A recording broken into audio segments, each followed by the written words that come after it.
Assalamualaikum warahmatullahi wabarakatuh. Jumpa lagi di video pembelajaran. Kali ini kita akan belajar tentang perkembangbiakan generatif atau secara kawin pada tumbuhan. Masih di tema 1 kelas 6. Proses penyerbukan adalah proses menempelnya atau masuknya serbuk sari ke dalam kepala putik sehingga menghasilkan pembuahan. Ya, jadi apabila keduanya bertemu maka akan terjadi pembuahan.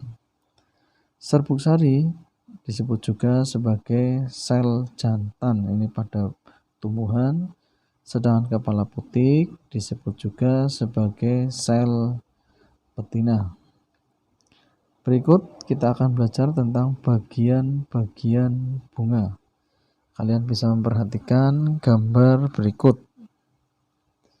Nah, di dalam bunga ini terdapat mahkota bunga, kepala sari, benang sari, kepala putik, tangkai putik, bakal biji, kelopak, dasar bunga, dan tangkai bunga. Nah, bunga ini disebut sebagai bunga sempurna.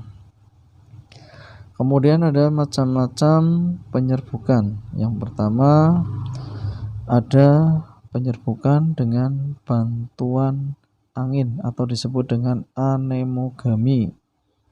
Ini biasanya dengan angin yang bertiup.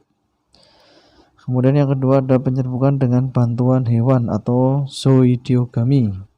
Ini hewan yang membantu, ada kupu-kupu, kumbang, ya, dan lainnya. Kemudian yang ketiga penyerbukan dengan bantuan air atau disebut dengan hidrogami.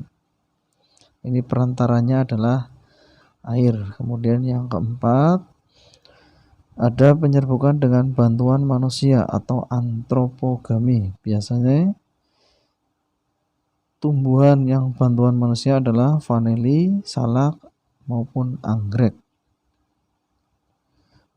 Penyerbukan ini dibagi menjadi 4 jenis. Yang pertama ada penyerbukan sendiri atau autogami. Ini serbuk sarinya berasal dari bunga itu sendiri.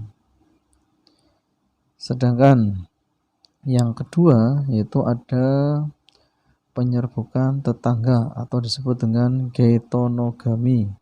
Ini serbuk sarinya berasal dari bunga lain pada tumbuhan tersebut. Ya. Kemudian yang ketiga ada penyerbukan silang atau disebut alogami. Ini serbuk sarinya berasal dari bunga lain pada tumbuhan lain yang masih sejenis. Kemudian yang keempat ada penyerbukan bastar atau hibridogami.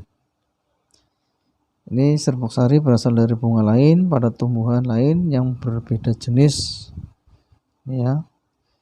Jadi contohnya misalkan jambu merah dengan jambu yang putih gitu.